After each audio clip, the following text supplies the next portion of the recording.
இறங்கி ஜெயிக்கிறதான வேலை.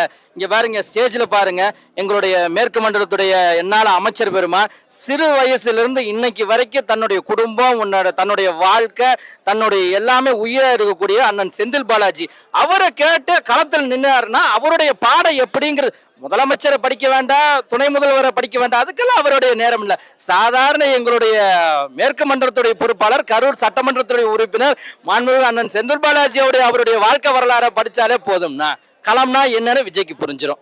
அண்ணா அவர் ஒரு டிராமா ஆர்டிஸ்ட்னா தன்னுடைய படம் ஓடணும் அப்படிங்கிற பாடுவாரு.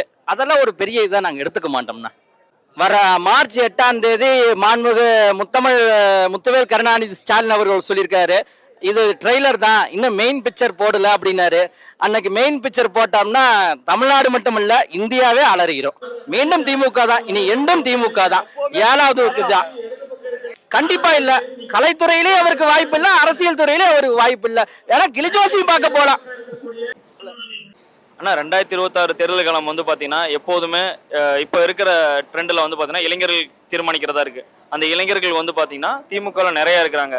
மற்றவங்கலாம் சொல்லலாம் இளைஞர்கள் வந்து அவங்க பக்கத்தில் நிறையா இருக்குன்னு குறிப்பிட்டு சொல்லணும்னா ஒரு நடிகர் சொல்கிறாரு 2 பேத்துக்கு நடுவில் தான் போட்டின்னு சொல்கிறாரு. ஆனால் அவர் சொல்கிற 2 பேத்துக்கு நடுவில் போட்டி உண்மைதான். அந்த போட்டி அப்படின்றது வந்து பார்த்தீங்கன்னா எங்கள் அண்ணன் மேற்கு மண்டலத்தில் பொறுப்பாளராக செந்தில் பாலாஜிக்கும் விஜய்க்கும் தான் போட்டி. ஏன்னா இன்னைக்கு இருக்கிற இந்த நிர்வாகிகள் சந்திப்பு மேற்கு மண்டலத்தில் மொத்தம் 39 தொகுதியிலேருந்து நிர்வாகிகளை வரவழைச்சிருக்கிறாரு. அதுக்கு தகுந்த ஏற்பாடுகளை கொடுத்து ஒன்றியம், நகரம், பேரூர் கழகம் உள்ள ஒவ்வொரு அமைப்பாளர்களையும் கொடுத்து இளைஞர்களை வந்து பஸ் வச்சு பத்திரமா கூட்டிட்டு வந்து அவங்களுக்கு தண்ணி ஏற்பாடு, சாப்பாடு, இங்கே நிர்வாகி இந்த கூட்டத்தில் கலந்துக்கிறதுக்கு உண்டான இருக்கைகள், அவங்களுக்கு உண்டான ஸ்நாக்ஸு, படிக்கிறதுக்கு பேப்பர் முதற்கொண்டு வச்சிருக்கிறாரு. இவ்வளோ ஒரு பாதுகாப்பாக ஒரு இளைஞர்களை வரவழைச்சி கூட்டத்தை இந்த மாநாடை சிறப்பாக நடத்தி முடிச்சுட்டு அவங்கள வீடு போய் சேர்ற வரைக்கும் தன்னுடைய பொறுப்பில் எடுத்து சிறப்பாக செஞ்சு முடிப்பார். அப்படி இருக்கிற அவருக்கும் விஜய்க்கு தான் போட்டியே தவிர அவர் சொல்கிற 2 பேருக்கு நடுவில் போட்டியே கிடையாது. அந்த நடிகர் வந்து முதல்ல எங்கள் அண்ணன் செந்தில் பாலாஜியை ஜெயிச்சுட்டு அதுக்கப்புறம் வேணா உதயநிதி கிட்ட போகலாம், உதயநிதி அண்ணன்ட்ட போகலாம், முதலமைச்சர் ஆகலாம்னு கனவு காணலாம். அந்த கனவை எங்கள் அண்ணன் ஒருபோதும் நடக்க விட மாட்டார். எங்கள் அண்ணனை மீறி அவரால் எதுவுமே பண்ண முடியாது. பொள்ளாச்சியிலேருந்து வரேங்கண்ணா. இது இளைஞரணி சார்பாக நடக்கக்கூடிய மேற்கு மண்டல கூட்டம், இளைஞரணி நிர்வாகிகளுடைய சந்திப்பு கூட்டம்.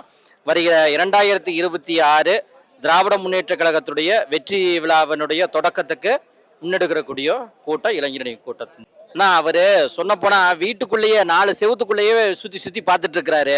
உலகத்தில் என்ன நடக்குது அப்படிங்கிறது தெரியணும்.